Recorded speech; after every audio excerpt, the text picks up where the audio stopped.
Bonjour à tous, alors aujourd'hui on va entamer un nouveau chapitre qui est les filtres numériques. D'abord je vais commencer par une petite introduction.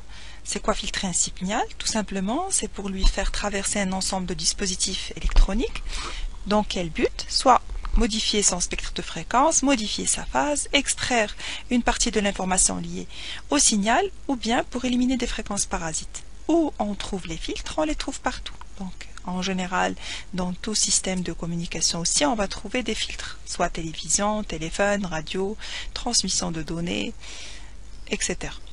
Alors, concernant les types de filtres qui existent, vous avez déjà étudié les filtres analogiques. En S4, électronique S4, vous avez étudié les filtres passifs, qui sont constitués à base de résistance, capacité, bobine.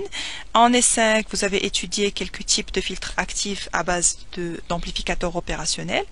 Et maintenant, on va traiter les filtres numériques, mais on va se focaliser sur deux types qui sont les RIF et les RII. On va les voir tout de suite et on va les traiter un par un plus en détail. Pourquoi utiliser des filtres analogiques? Le contraire, pourquoi utiliser des filtres numériques au lieu de l'utilisation des filtres analogiques? Tout simplement parce que les filtres numériques, ils représentent plusieurs avantages. Parmi ces avantages-là, c'est qu'ils sont programmables. Ça veut dire seulement en changeant uniquement des variables, je peux modifier la fréquence de coupure du filtre. Donc par exemple, si je prends le cas des filtres analogiques, si on a un filtre à base de résistance, capacité, un filtre RC, alors si on souhaite changer la fréquence de coupure de ce filtre-là, bien sûr je dois changer soit la résistance, soit la capacité. Donc je dois souder, dessouder, etc. Mais par contre ici, pour les filtres numériques, ils sont programmables. Donc juste en reprogrammant le filtre, je peux changer sa fréquence de coupure. Par exemple, on peut avoir des structures adaptatives. Ça veut dire ils sont plus faciles à manipuler, plus faciles à les adapter, à changer d'éléments. Ensuite, on peut obtenir des résultats exacts. C'est l'avantage d'une façon générale de tout ce qui est numérique. Donc, par exemple, si vous comparez un multimètre, par exemple, un ampèremètre analogique et un ampèremètre numérique, donc vous pouvez remarquer qu'avec l'ampèremètre numérique, on obtient des résultats qui sont très précis et plus exacts. Aussi, un autre avantage, c'est qu'il n'y a pas de dégradation avec le temps. Ou bien avec la température. Alors comme vous savez tous, par exemple si je prends le cas d'un transistor, un transistor avec le temps, son bêta il diminue. Donc si j'achète un nouveau transistor, je peux acheter un transistor avec un bêta qui est égal à 150, mais à force, avec le temps, son bêta il diminue, je peux arriver jusqu'à un bêta qui est égal à 50 ou bien à 45. Donc là vous l'avez aussi remarqué pendant la séance de TP. Mais aussi avec la température, donc pour la caractéristique 4 cadrans que le fournisseur nous fournit pour chaque type de transistor, il va nous donner une caractéristique ici en fonction de bêta. Je vais obtenir plusieurs droites, chacune elle correspond à une température bien précise, tout simplement parce que le bêta il change aussi en fonction de la température. Donc je vais obtenir une caractéristique 4 cadrans qui est donc approximativement de la forme suivante. Alors, mais ça n'empêche que, malgré tous ces avantages, les filtres numériques, ils ont des inconvénients. Parmi ces inconvénients-là, c'est qu'on ne peut pas les utiliser pour les fortes puissances. Aussi, ils consomment plus d'électricité que les filtres analogiques. Et le troisième inconvénient, tout simplement, c'est que c'est un circuit complexe, même si pour un petit filtre aussi simple qu'on peut obtenir avec un filtre analogique, j'ai besoin d'un circuit beaucoup plus complexe si je souhaite utiliser un filtre numérique. Alors, avant de commencer les filtres, on va faire un petit rappel, donc quelques notions de base que ça serait bien de connaître. La première notion, c'est les systèmes SLDI qu'on a déjà traités. Donc, on sait très bien qu'il existe plusieurs types de systèmes. On peut les classer suivant leur représentation, leur comportement ou bien leur réponse. Chaque type ou bien chaque classe de ces systèmes, il possède ses propres systèmes ou ses propres analyses, ses propres outils d'étude. Nous, dans l'étude des filtres numériques, on va s'intéresser qu'au système SLDI. C'est quoi SLDI? Tout simplement, c'est l'abréviation de système linéaire, discret, invariant dans le temps. On va voir ces termes un par un. C'est quoi la linéarité? on le sait déjà. Donc un système linéaire, tout simplement, voici mon système.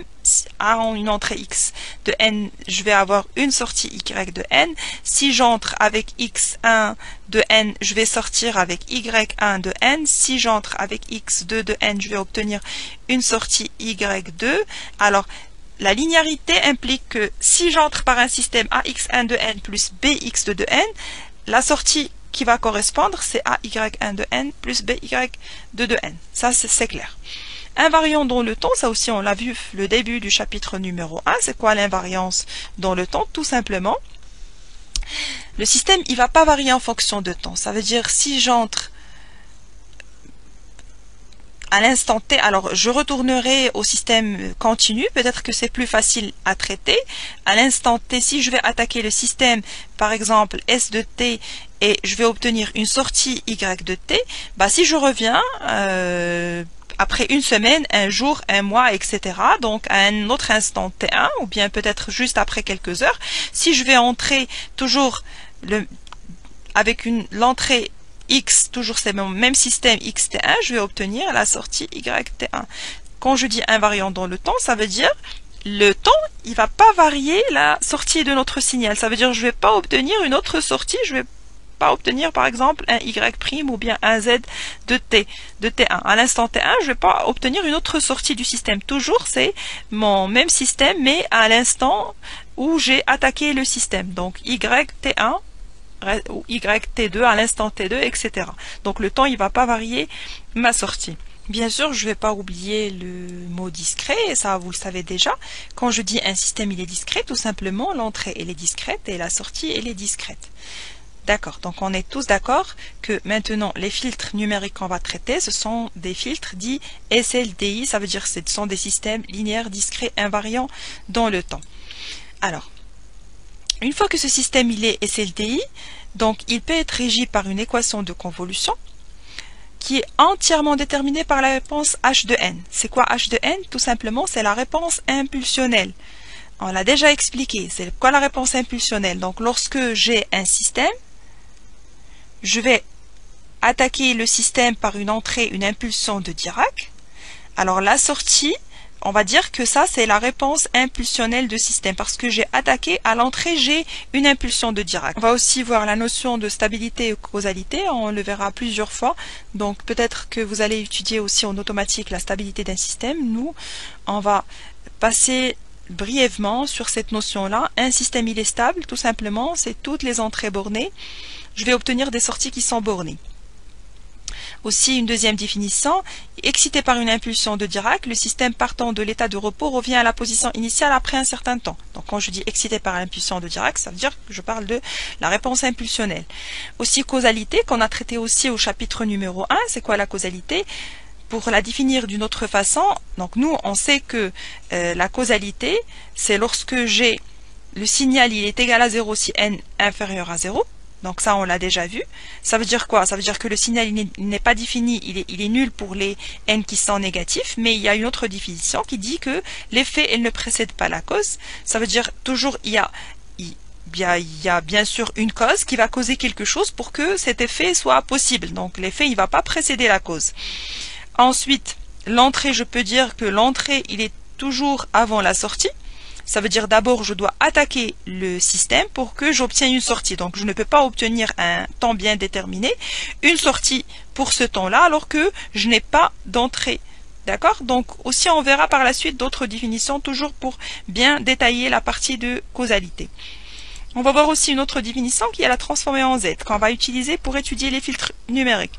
Alors tout simplement, pour expliquer la transformée en Z, j'aimerais bien que vous gardez ça dans la tête, que l'équivalent de la transformée de Fourier à temps continu, qu'on a déjà étudié, donc TF transformée de Fourier, donc que je peux aussi dire TF TC.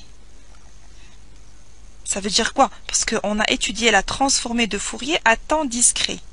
Donc pour les signaux discrets, donc exactement pour écrire la même chose, je peux dire TF TC ici, mais sinon je peux garder TF comme on l'a étudié le chapitre numéro 2. Alors l'équivalent de la transformée de Fourier à temps continu, c'est la transformée de Laplace. Et l'équivalent de la transformée de Fourier à temps discret, c'est la transformée en Z. Alors tous les deux, on sait très très bien, c'est quoi la transformée de Fourier? Elle me permet de passer du domaine temporel au domaine fréquentiel. Pas pareil, fréquence. Donc pareil pour la transformée de Laplace et pareil pour la transformée en Z. Donc c'est une équivalence. Je peux dire que la transformée en Z, c'est une équivalence de la transformée de Fourier à temps discret. Comment elle est définie cette transformée de Fourier? Tout simplement avec cette expression-là.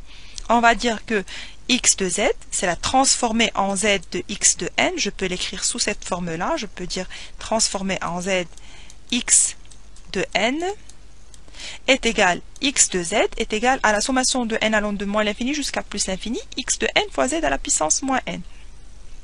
Où z, bien sûr, c'est une variable qui est complexe. Cette transformée, elle est qualifiée de bilatérale. Pourquoi? Parce qu'on a déjà dit, on a dit que lorsque je vais dire que la transformée, alors là on l'a étudié lorsqu'on a étudié la décomposition en série de Fourier. Lorsqu'on a étudié la décomposition en série de Fourier, on a bien vu c'est quoi la différence entre bilatéral et unilatéral. Unilatéral, j'ai le spectre qui est défini pour les fréquences qui sont supérieures à 0, ça veut dire de 0 jusqu'à plus l'infini. Alors pour la bilatérale, on avait vu que les fréquences, ils partaient de moins l'infini jusqu'à plus l'infini. Alors là, vous pouvez retourner toujours au début du chapitre numéro 2 pour revoir cette notion-là. Alors la transformée en Z, elle est unilatérale.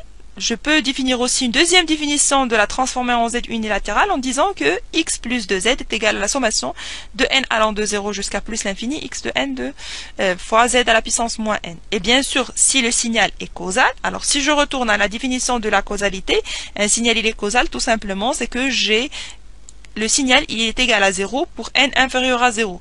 Donc dans ce cas-là, si le signal il est causal, tout simplement, je vais avoir une égalité entre les deux. Donc la transformée en z est égale à la transformée en z unilatérale. Concrétiser cette ressemblance que la transformée en z, c'est exactement la transformée de Fourier à temps discret. On va prendre un petit exemple. Alors maintenant, si je remplace z par r exponentielle j de pi f, qu'est-ce que ça va me donner? Tout simplement, je sais que x de z est égal à quoi? Est égal à la sommation de n allant de moins l'infini jusqu'à plus l'infini, quoi? X de n, z à la puissance moins n. Alors si je remplace z par cette expression, remarquez avec moi, je vais avoir la sommation de n allant de moins l'infini jusqu'à plus l'infini, x de n, r exponentielle j de pi f, donc le tout à la puissance moins n. Tout simplement, je peux rassembler cela ensemble et garder le exponentiel moins j de pi fn. Donc tout simplement, c'est quoi? C'est la transformée en Fourier de x de n r de moins n. Alors, qu'est-ce que j'ai fait pour z? J'ai remplacé, je suppose déjà, on a dit que z est imaginaire, donc je peux l'écrire sous deux formes. Je peux dire que z est égal à a plus jb, ou bien je peux l'écrire sous cette forme-là, module et phase, donc sous cette écriture-là. Moi, j'ai préféré l'écrire sous cette forme-là pour pouvoir faire la ressemblance entre la transformée en z et la transformée, ou l'équivalence entre la transformée en z et la transformée en Fourier à temps discret. Donc, vous remarquez très très bien que c'est exactement la même chose, et de la même manière, vous pouvez démontrer que la transformée de Fourier à temps continu elle est équivalente à la transformée de Laplace. Alors aussi, on va définir c'est quoi le domaine de convergence, ou bien la région de convergence. On sait très très bien que la transformée en z, c'est une série infinie. On remarque parce que j'ai une sommation de n allant de moins l'infini jusqu'à plus l'infini. Mais cette transformée, elle n'existe que pour les valeurs de z pour lesquelles cette série converge. Ça veut dire quoi? Ça veut dire que je dois chercher un domaine dans lequel l'ensemble des valeurs de z ils vont prendre une valeur qui est finie. Donc c'est ça ce qu'il faut à chaque fois où je fais la transformée en z d'un signal discret ou bien d'une série discrète. Donc tout simplement, il faut aussi déterminer quel est le domaine de convergence de cette série.